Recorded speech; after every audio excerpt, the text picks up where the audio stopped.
tomber. Donc, tu sais, moi, je crois vraiment que Donald Trump, c'est le plus beau cadeau que Mark Carney pouvait avoir dans la vie, parce qu'alors que tout le monde parle du Tylenol, ben le projet de loi C2 est en train de passer comme si de rien n'était. Puis, écoute, je te l'explique, puis oublie que c'est Mark Carney, là. Pense que c'est Donald Trump qui aurait fait ça, par exemple, OK? Donc, premier point, le gouvernement du Canada va être capable de forcer toutes les plateformes de mettre des backdoors, des logiciels espions, pour pouvoir espionner toutes les plateformes, et ce, avec un ordre ministériel secret, sans aucun contrôle judiciaire.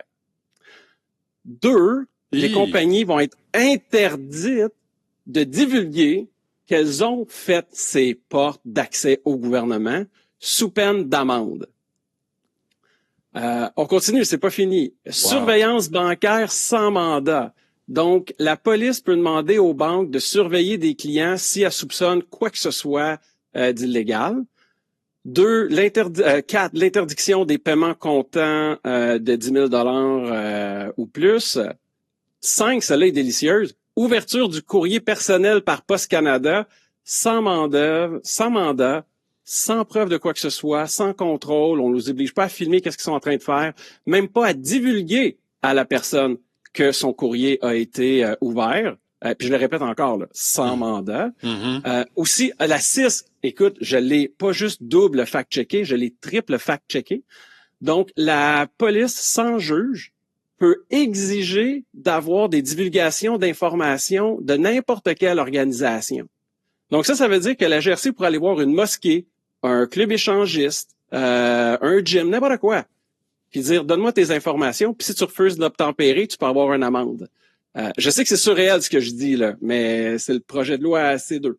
Une autre chose qui est, puis là, on rentre dans le moins pire, le partage d'informations personnelles à l'étranger, collecte biométrique accrue aux frontières, mais ce qui est hallucinant, c'est qu'il y a une absence totale de garde-fous. Ouais. Totale. Puis pas de reddition de compte à rien ni personne, là. Non, on a juste décidé de donner... de surveillance de ça? On a décidé de donner des super pouvoirs aux policiers, merci, qui ont fait leur DEC en technique policière. Et puis après ça, voici tous les pouvoirs, et tout ça au nom de la démocratie. Mais honnêtement, David, ce que tu dis ce matin, là, ça ressemble à un État policier.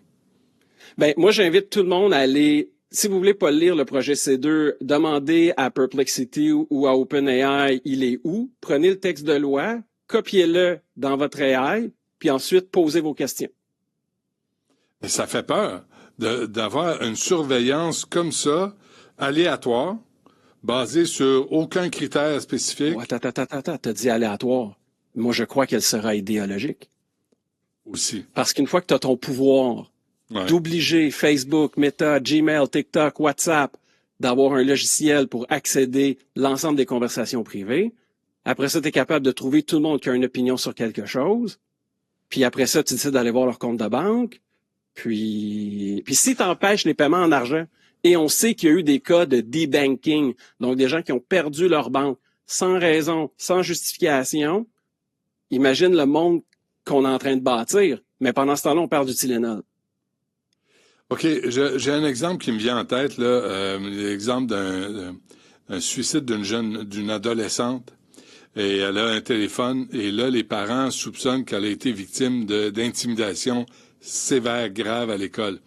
Et là, la police, et Apple avait refusé de permettre l'ouverture parce que les parents connaissaient pas le code d'accès du téléphone de leur fille.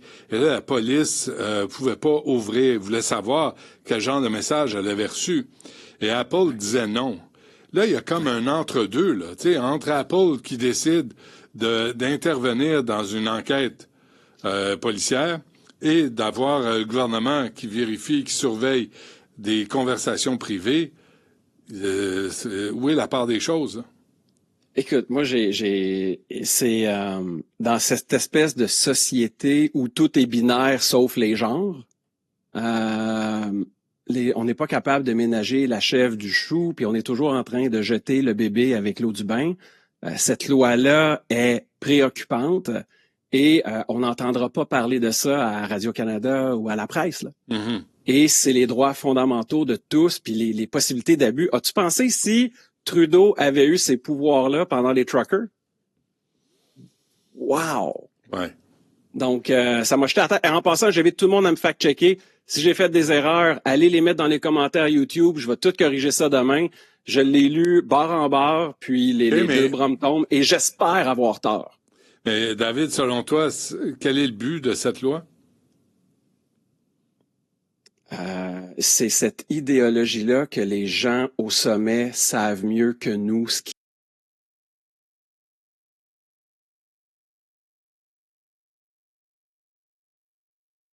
qui est bon pour nous.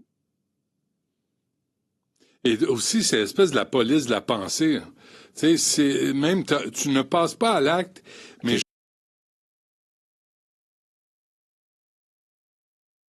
je comprends les menaces contre des gens. Ça, faut intervenir, là, c'est criminel. Ouais. Mais juste de remettre en question l'ordre établi, de se poser des questions, à tort ou à raison, là, ça devient suspect. Demain, je te propose qu'on prenne l'autre projet de loi C9 sur la haine, puis qu'on le connecte avec C2, le projet de loi que je viens de te parler aujourd'hui, ouais. Puis tu vas voir à quel point George Orwell, 1984, c'était de la petite bière comparé à les lois que le Canada met en place. Parce qu'oubliez pas, là, à tous les libéraux qui disent on est correct, c'est Mark Carney, elbow up, là, il y a un conservateur qui s'en vient à un moment donné, là, puis il va les avoir, ces lois-là, là. Mais donc, même si les libéraux sont pas mieux que les conservateurs là-dedans. Ah non, ce sont les libéraux là, qui établissent cette loi-là. Non, je le sais parfaitement, Benoît. Je dis ça juste pour les gens qui pensent que les libéraux sont sains et que les conservateurs sont dangereux. Faut juste, tu sais, moi je dis toujours, n'importe quelle loi dans les mains d'un politicien que t'aimes pas, c'est pas une bonne loi parce que cette loi-là est dans les mains d'un politicien que t'aimes. Mais ça demande un effort intellectuel que malheureusement, la masse veut pas faire l'effort. Tu sais. C'est sérieusement inquiétant. Sérieusement, là, David, on a niaisé beaucoup, là, mais ça, ce que tu sors ce matin, là, c'est vraiment troublant et que personne s'en offusque et personne demande des comptes. Puis, tu sais, c'est pas Mark Carney. Mark Carney, il va juste en entrevue à Radio-Canada puis à CBC. Là, présentant, il est à New York, là, puis il applaudit l'État palestinien, puis il a sa gang de valets autour de lui pour lui taper dans le dos. Il va falloir surveiller ce qui se passe en politique et surveiller les libéraux. Les libéraux, on surveille beaucoup les conservateurs avec raison, mais les libéraux, là, ça fait 10 ans sous Trudeau là qui nous en passe. C'est comme n'importe quoi de dystopique là. Tout ce qui le nom est toujours l'inverse. Donc il y a pas un parti qui enlève plus les libertés individuelles que les libéraux. En fait, je suis surpris que Radio-Canada ait pas changé de nom pour Radio Indépendante. Tu sais, vu qu'ils vont toujours se nommer l'inverse de ce qu'ils sont, là. Ouais. Donc, tu sais, ils sont zéro indépendants, puis il faut que toutes les voix soient entendues, puis merci à Cube puis à toi de me passer le micro, que je puisse parler de ces choses-là. David Proulx, on se reparle demain. Merci. À demain, ciao.